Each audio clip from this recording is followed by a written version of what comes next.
United States President Donald Trump made a series of major statements regarding upcoming talks with Russian dictator Vladimir Putin in Alaska on August 15th. And now, based on the new statements from the American president, he will try to return part of the occupied territories to Ukraine.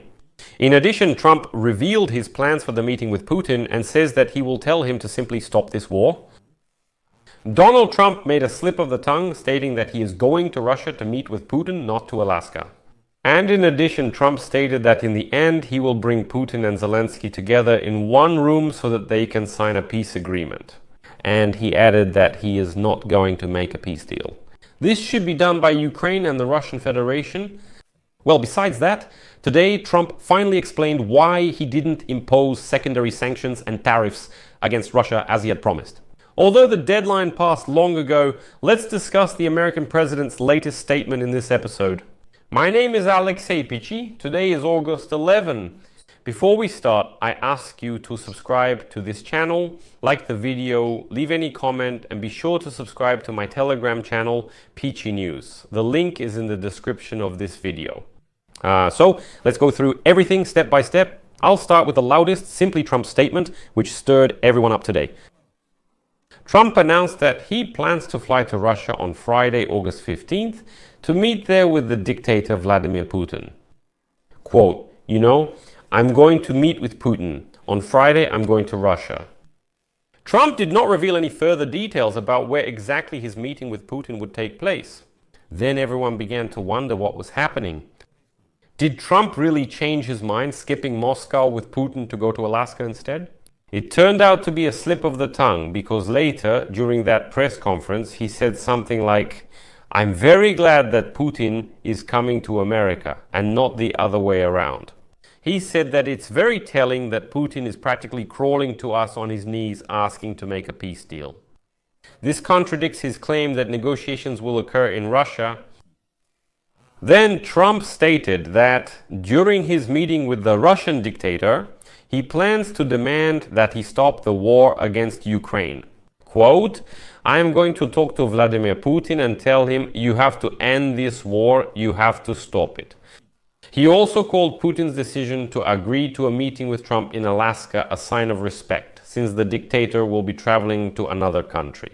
At the same time, Trump specified that immediately after finishing the meeting with Putin, he will call the European leaders with whom they have good relations.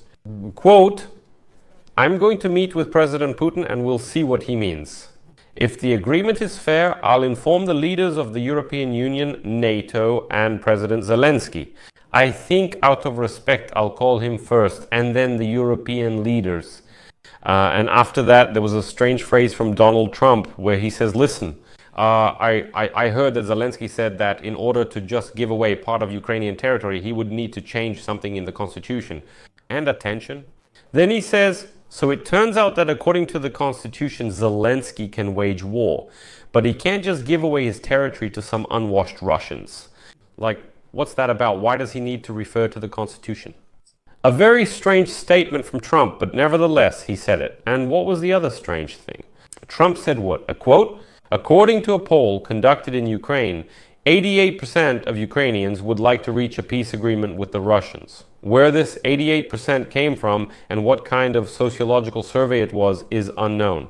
And then Trump made one of the most important statements of this press conference, in my opinion, because he said that the United States of America and its partners will try to return to Ukraine some of the territory occupied by Russia. However, certain land exchanges will still take place. Quote, here, by the way, is the quote I mentioned earlier. Zelensky said that he needs constitutional approval. He had approval to go to war and kill everyone, but he needs approval to make a land exchange. There will be a certain exchange of territories. I know this from the Russians and thanks to conversations with everyone. Next, according to Trump, the exchange of territories will be for the benefit of Ukraine. Quote, it's a good thing, not bad, but also bad for both sides. It's very complicated because you have a line of contact that's very uneven and there will be certain exchanges of land. We will be changing the front line. Russia occupies a significant part of Ukraine's territory and we will try to return some of that territory back to Ukraine. Well, and Trump also added that Ukraine had 1,000 miles of coastline with the ocean, with the sea, and now it doesn't have that anymore. Only a small piece near Odessa remains. Trump then compared our coastline to prime real estate, saying it's the most expensive and valuable land. That's why, of course, it's a pity that the Russians seized these territories from Ukraine, and we will try to somehow return some of these territories to the Ukrainian people. What's also important is that Trump stated he is not going to make a deal to end Russia's war against Ukraine. He says, that's not my business. He threatened to withdraw from Ukraine negotiations, saying that would end talks and the war would never be settled. Trump noted that he believes that the Russian dictator Putin wants to take all of Ukraine, but Trump wants a meeting to discuss the terms of a settlement. He then promised to call Ukraine's President Volodymyr Zelensky and European leaders. Now, the main quote, "I will not make a deal. It's not my business to make a deal. The deal should be made by two parties, Russia and Ukraine. Russia must return to developing its own country, a great country. They have 11 time zones, they have great potential, but their economy is functioning poorly." But interestingly, right after that, it was announced that Zelensky would not be present at the meeting between Trump and Putin in Alaska on August 15. So, answering the question of whether Zelensky would participate in the meeting in Alaska, it was stated that the Ukrainian president was not part of this quote. I would say that he could have gone, but he has been to many meetings, he has attended them for 3.5 years, and nothing has happened. But hinting that now it's Donald Trump's turn to negotiate. Although, let me remind you, Zelensky has not had any meetings with Putin throughout the entire full-scale war. And then what? Trump finally explained why he didn't impose secondary tariffs or sanctions on Russia as promised. When will his ultimatum end? Let me remind you, his ultimatum, his sanctions deadline, ended on August 80.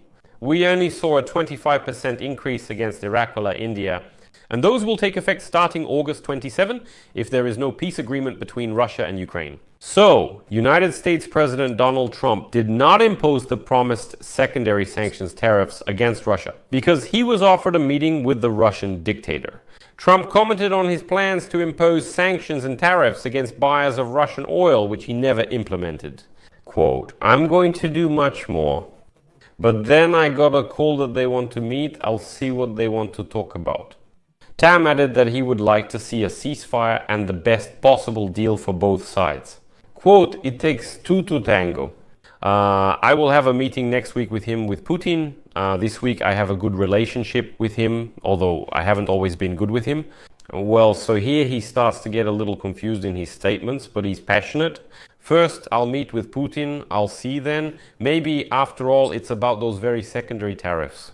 And in the end, Trump stated that he will, after all, eventually bring the Russian dictator Vladimir Putin and the president of Ukraine, Vladimir Zelensky, together in one room. Quote, "Will the next meeting be between Zelensky and Putin, or Zelensky, Putin, and me?" The American president noted that he would attend the meeting if they needed him. Quote, "In the end, I'll bring them together in one room. Either I'll be there or I won't. I think that will be decided later." So, as you understand, all the expectations are about the Trump-Putin meeting in Alaska on August 15th. That's why Trump toned it down a bit. I like that. I want to point this out because Trump is already saying directly that, first of all, he doesn't intend to make a deal. He's saying that's not his business. Secondly, he clearly points out that this isn't the last meeting. It's not the final meeting where something fateful will be decided. He says, no, I want to understand, to listen and to look at this Putin, to see what he's offering, what he's not offering, whether he's lying or not. And then he says, we'll see what happens next. In principle, that's somewhat reassuring. You know, Trump is limited. He didn't just rush headlong into everything Putin is offering. I'll leave it at that. Share your opinions and conclusions in the comments below this episode. Subscribe to the channel, hit the bell, and don't forget to like. That's all for now. Take care. Goodbye. To be continued.